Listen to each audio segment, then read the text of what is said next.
Hello and welcome to part 4. I believe this will probably be my final part on this computer, because I thought what I would do later is do benchmarks and gameplay on various different computers so you could see the differences and kind of wrap them up into one video when they're all stock. I just thought that might be a little bit more interesting. So it was suggested that people wanted to see CMOS on this. So I thought I'd start the video with this. Of course, this is the Gateway 2000, the 4DX-33V. This is the Visa Local Bus version. And in the previous versions, I talk about what's inside and what I've done to it. I've added a couple more changes. So let's just say that it's not original, and I'm waiting on the 2 hard drives. The problem that I'm finding is hard drives are hard to come by, especially these particular models. The 240 meg twins is what basically a C and a D is what I'm looking for, and they are they're on their way. But drives, I'll tell you, hard drives, that's the problem of restoring a computer. Yeah, there's a lot of different ways you can do it: compact flash, CF, micro disk. I just want to keep them original, and I think the biggest battle that I have is hard drives. But hey, that's my lot. That's what I've decided to do. I want the machine to run with the original hard drive.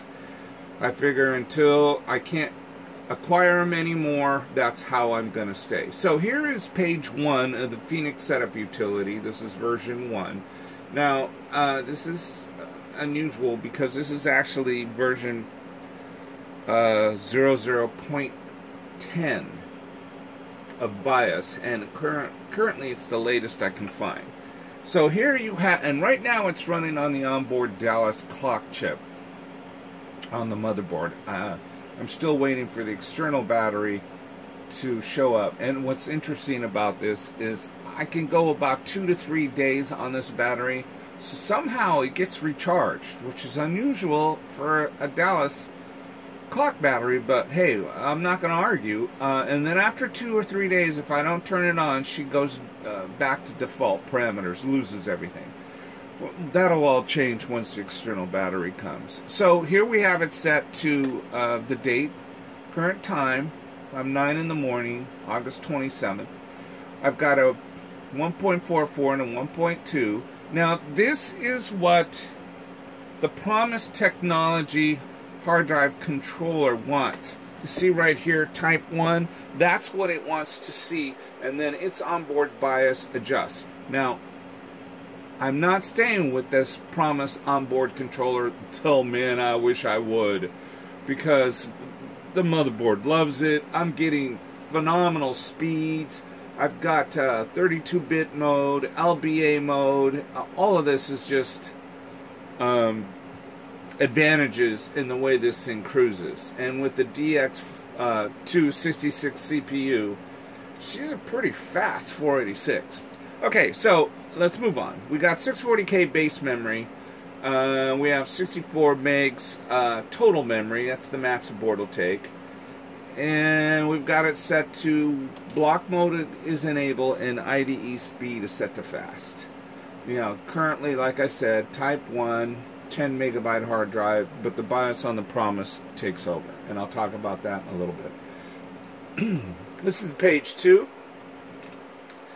This is basically for BIOS and memory adjustment. I can already see something that I want video BIOS enabled. I've set it to write through because I don't really care what the protection of it. Write back, it gives you a little more protection. Write through is always a little faster. And then your basics, COM1, COM2, and LPT1. So that's pretty much my BIOS features for this motherboard. To save it, you hit the escape key, and then you'll see your choices here. You can load default values by pressing F5. You can abort, without making any changes with F6. You can go back to setup by pressing escape, and in this case we're pressing F4 to save, and then the machine's going to reboot. Now let me just come on over here with my badass tripod. Let's explain a little bit of what I've got going on. Okay, this is a Kingston 16-bit NIC Ethernet controller. Down here we have 64 meg of Kingston EDO. I decided to go with EDO RAM. The board seems to like it, and the great thing about this Micronix motherboard is that it will handle just about any kind of RAM you can come up with. Parity, non-parity, EDO, ECC, whatever you got, it's going to run it. There's jumpers to adjust on the board. BIOS won't adjust it. You've got to adjust it on the board, and there's a set of these right down here where you can adjust that.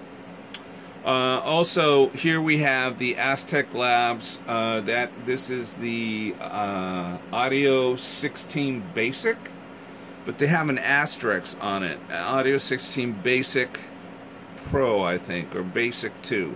Basically what that means is it'll emulate two different types of sound cards, the Pro Audio Spectrum and the Sound Blaster Pro. The other thing we've got going on right now is we've got it connected to a Sony CD Rom drive through this ribbon cable, and that's a Sony CD Rom drive. I've already talked about this CD Rom drive. I love it. It truly is awesome. It's of all the CD Rom drives I've worked with, and we're talking about the olders, it's a dual speed. This one's probably the most unusual because it teases you. You think it's automatic opening and closing, but it's not. It's kind of like a little bit, and just gives you a teaser, and then you've got to do the work.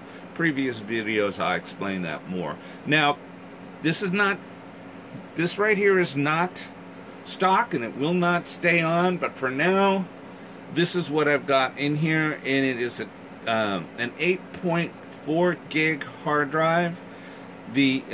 Which basically what I've done is I've given myself 4 partitions of 2.1 gigabytes, which is roughly about the max. 6.22 DOS. We'll see. The next card in line, I talk about this a little bit, is the Western Digital Visa Local Bus video card. And then down over here, you can kind of see it, tucked in this very end with this ribbon cable coming out of it, is the Promise 16-bit IDE controller, which is really kind of an awesome...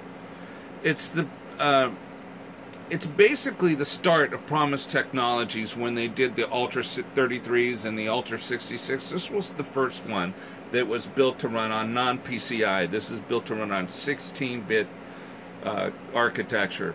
And it just gives you a lot of really cool stuff, a lot of really cool features. So we're running the 8 gig. I went ahead and I've the earlier videos 1.4. Let's go a little bit more over here. You see the CD-ROM, badass CD-ROM. That's just awesome. Teasing me. I'm gonna open all the way. No, I'm not. And then I'm gonna close. I'm gonna close. Let me press this button. No. You have to manually close it. Wow. Oh, and also, I found this, which I'm gonna put down on the bottom bay down here, which I love tape drives for legacy machines. This is a Travon, I don't know how you want to pronounce that. You know, I don't even know the size of this. I know most of these are large, usually between, I think they go from 400 up to 800 megabytes.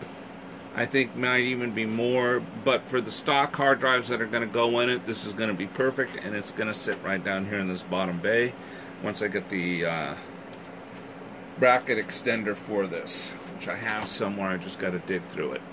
Okay, so here's pretty much the system. It is 100% functional.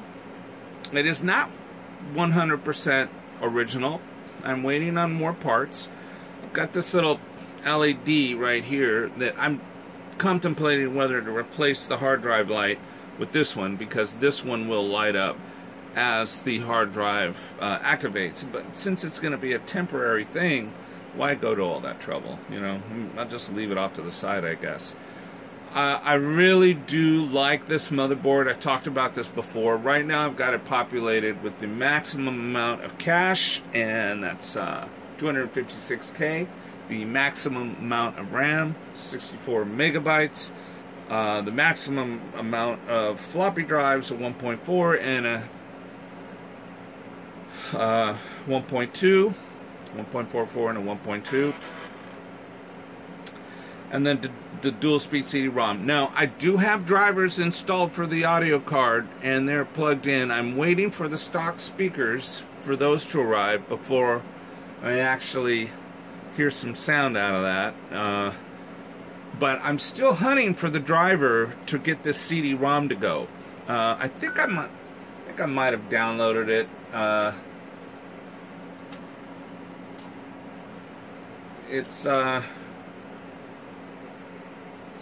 It's hard to tell, you know, with the way they batch those downloads together and they compress them. Until you open them up and actually see it, you don't really know. So anyway, here's it booting up. As you can see, those are the audio drivers being installed now. And there's the mouse that it found. And then here's our C prompt. I've got oops, wrong keyboard. I've got the standard DA5 memory manager. I just love this for legacy machines, which is what it'll boot to. I really do love the speed of the system. Press any key, and there you go. And ignore what it says there on the top. My disk, when I got this program, was originally for the 486DX266, which, by the way, I already did some tests. And I did an earlier video on this 486. This gateway runs circles around my 486DX266. Now, I don't know if that's going to be the case when I put the original hard drives on it, but I'm pretty sure it's still going to be quite a bit faster. I can't tell you. I think it has a lot to, it probably has to do with the cache, because there's little or no cache on the Tandy board, and the Tandy board has an above board slot where cards plug into. I've always found those to be a little slower, and I don't see an LBA mode on large block mode setup for hard drives on the Tandy. So the gateway is just a faster motherboard out the gate, so I think we're always going to see that. And what I'm going to do later is I'm going to compare speeds, benchmarks between that one, this one, and a 386 that I have, and that way you get a good relative check to see what everything is, and then we'll run some games. You know, 486s was really hard. It was hard to handle MPU type games, you know, audio, what's the word I'm looking for? Actually, I don't think it's MPU, I think it's MPC standard, multimedia standard, which actually Tandy was the driver, the main driver for that originally. And what I find is 486s really have a hard time with MPC or multimedia platforms, unless you're running, like, you know, some high-end video cards, or, you know, if you got everything nailed down, you can run some of the early MPC. So that, for me, is going to be a really good basics to see how they run. And I have a couple of different games that I have, actually one game in mind that I want to try it on, because where you're really going to see, because it's got a lot of video in this game, you know, the startup screen, and you're going to really see the differences between the systems, and then I'll do some benchmarks. So for now, this is pretty much the final of my gateway. Again, later what I'm going to do is a versatile MPC benchmark gameplay of 3 or 4 different computers. Look for that coming soon. Like always, you guys, thank you for watching. Have a great day and a better life. See ya.